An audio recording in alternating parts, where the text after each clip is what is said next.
NFL news and notes to end out hour number one. This is usually a lull, right? You have the offseason, the Super Bowl, free agency, and we're still a couple weeks away here from the NFL draft, which then keeps up right away into those rookie camps, OTAs, and before you know it, we'll be into training camp. But this is the time of the year where most teams like to figure out, okay, here's our salary cap. We paid our free agents. Now let's go up and down our roster to see if we have any contract negotiations we need to handle, which could mean, Joe, you know what? Let's restructure a contract or two so we can afford another player. Or, boy, this guy's really good and has wanted a contract in the offseason. Let's go to the New York Giants here. Dexter Lawrence has now requested a trade from the New York Giants. Why? Quote, there hasn't been any progress on contract negotiations between the two parties over the last two off seasons here. The big man, unhappy in the Big Apple. Yeah, and listen, I don't know that they're going to budge on it. I mean, I get it. He's coming up at the end of an extension. What we say it was $90 million extension that he had signed a few years ago, which, by the way, at the time, Donnie, was one of the top 2 or 3 highest paid deals for a defensive lineman like that. But now with the contract coming up, he's got, he's 28. He's got, I think, another 2 years. Well, actually, he's got no guaranteed money in the final 2 years of the deal, so that's why he's trying to. He don't like that here. So, but we'll see. I think it's leverage, Donnie. Right? It's not that he's not a good player or not probably worth it. It's all about leverage, and right now it looks like the Giants have it. And now let's see if they don't like what they see or the contract can't be met. They trade him away. Maybe there's a hole at defensive tackle. We look at the predictive markets here with Calci, Joe. The New York Giants, first position drafted. Number 2 in line here at 29 cents is the drafted defensive lineman / edge pass rusher. A $100 investment would pay back $345. So if they move on from him, maybe they're looking at defensive line here, which they're pretty stacked on that defensive line. But if he goes, maybe they need another D tackle. Let's flip it down to Baltimore in the Charm City. Lamar Jackson, Joe, is he buying into the new regime here? Ravens post a video of Lamar Jackson arriving for the first day of the offseason program. How about that? Yeah, well, there was no secret that he did not like the Harbaugh and Monken combo there. Wasn't a big fan. So I'll tell you right now, they upended the entire organization for you. So you better be there, Donnie, and you better be a leader here. Otherwise, oh boy, there's going to be a lot of head scratching going on with the Ravens. It wasn't too long ago where Lamar Jackson wanted that new contract, had that knee injury, didn't decide to play a couple games, and all of a sudden they're asking Harbaugh. He's like, don't ask me, ask him.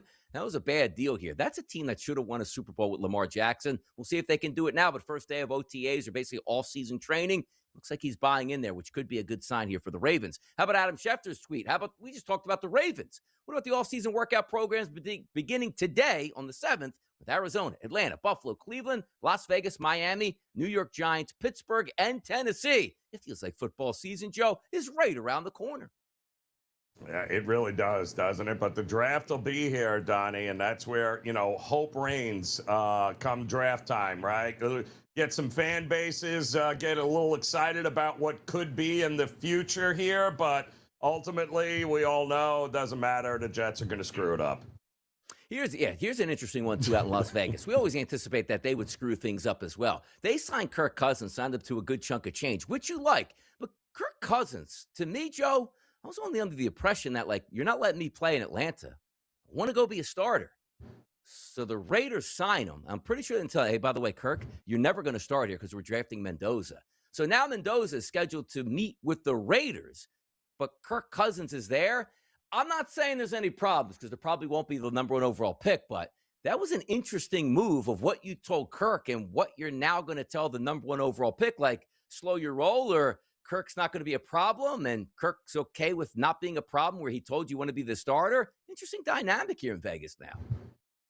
Well, I mean, you guaranteed him another payday. I mean, he's still going to have Atlanta paying half the salary. He's going to have the Raiders guaranteeing the other half. Yeah. And he's like, listen, at this point, I'll do whatever you want here. But I think it's a good move for the Raiders because it doesn't put the pressure on on this kid to have to be everything on a rebuild anyway. They are not going to be ready to compete next year. Why get the kid killed?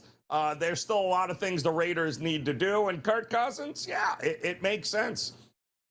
It's an interesting dynamic. It is, because Kirk Cousins also is not that Yep. guy that's going to rock the boat. Like, I'm not starting. No. I'm going to trade me or I'm not showing up. The dude has always put in his work, even if he disagreed. And also, by the way, when he went to Atlanta, they gave him so much money. He's like, are you kidding me? You just drafted a quarterback. Like, this is my team. No, it's not. Now it's your team again. Now you find yourself on a new team at this point. Kirk Cousins bank only goes higher. That's what we're aiming to do in hour number 2. Coming up next right here in the early line. NFL draft is coming up at the end of this month. And you say, well, yeah, that should be a good time. And it is going to be in Pittsburgh. So why not some Pittsburgh topics? And are the Pittsburgh Steelers possibly going to be drafting a quarterback as their future? Because the question on Kalshi comes up, Joe Ranieri. Will Aaron Rodgers retire before the 2026-2027 season? Currently trading as a yes at only a 24% chance. But a few short weeks ago, Joe, March 14th, we were trading at a 51.5% chance of him possibly retiring. I don't think he does, but apparently he wants some money, Joe. So do you think there's a chance that Aaron Rodgers will not play a football game again for the rest of his career and retires before the start of the season? Well, the Steelers better hope not, right? That's Because true. the Steelers have passed on just about every other veteran quarterback option that has been available here. I mean, Tua, Kyler, Murray, Fields, Geno, all guys off the market now. So it does feel like their eggs are all in the Aaron Rodgers basket, but he's 42 years old. He's a free agent. He's a year-to-year guy. There is the retirement risk here, but at this point, the way the Steelers are acting, it feels like they believe he's on his way back. So I hope for their sake he is, but boy, oh boy, there's always that risk with Aaron Rodgers that he wakes up and he's like, yeah, I'm done. I'm good. Thanks, though, guys.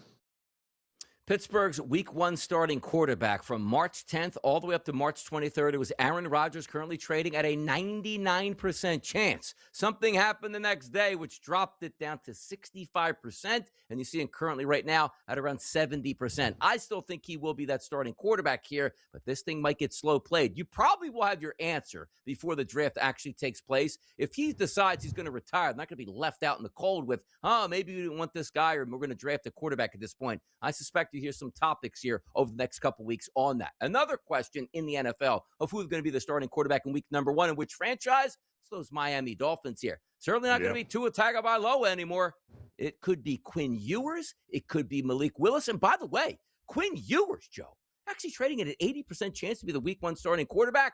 Why did you go and get Malik Willis then? What's going on in this market? Yeah, I have no idea what's going on there. I mean, they just signed him to a 3-year deal and explicitly calling him their presumptive starting quarterback for the 26th season. So I do not have any idea why this is even a market, unless you think maybe he's hurt or something along those lines. But yeah, no, I definitely think Malik Willis is your QB1 in Miami. Yeah, not a lot of market flow in this, but also understand this. He's currently trading at a 72% chance, but his yes number for a contract is 99 cents here. So a $100 investment will pay back 102. They're basically saying he's going to be the starter regardless of what the chances are coming out here on the marketplace. Pro football players to be traded, Joe. And I got to tell you, starting to come around here in Philadelphia that J.Brown just might be on the move. And the reason being is here, he's listed at 75%. It's too quiet right now, Joe. If a player really wanted to be moved, they might just say, hey, look, you know that June 1 date. Just settle in. Don't pull an AB out here. We'll get you to that place. The deal has already been handshaking on, and we'll get you out of here. That's what I'm worried about, Joe. But A.J. Brown at 75% with a chance to be traded. Achan as well as another guy with the Dolphins. Brian Thomas Jr., another guy, wide receiver there with the Jags, who, let's face it, now they've got Jacoby Myers, they got Washington, they got a few other guys on that team now, especially coming back. And I don't know, is Keon Coleman going? Sam Laporta, we're hearing, could also be traded. So there are some big name guys very familiar, not just A.J. Brown, that could absolutely have some value in this market. April 1st at 6 a.m., Joe. A.J. Brown, chance to get traded, 19.4%. A.J. Brown today, 75%. Somebody must know something, or maybe they're just inflating that market here to come in on the opposite side. We'll find out. Chicago, pro football team, relocation. Love this topic, as the Bears have been telling you. We're going to make our mind up here in the spring, which means, hey, Illinois, hey, Chicago, you better up your ante because we're using Indiana for leverage. But how about this? A new location in Illinois, which means obviously not Soldier Field where it is. That's currently trading at a 67% chance. Indiana moving an entire state away, that's 33%. Do not relocate or announce a relocation, that's 8%, which means, you know what? We're happy with Soldier Field. Nothing else more to see here, Joe. I think they stay in Illinois. I'm willing to go with the 67% chance that they stay there. Is there a date associated with this one, Donnie? Is it? Do we have a certain yes. time? If the Chicago Pro Football Team relocates or officially announces a relocation to a new location in Illinois by the first game of the 2028 football season, Wow. Joe. Not even this year. They're giving you some time. They're actually giving you some time here, and boy, can you... I find it hard to believe that they would let them leave and move to a different state, and I really do, Donnie. It would be... no, but nothing would shock me.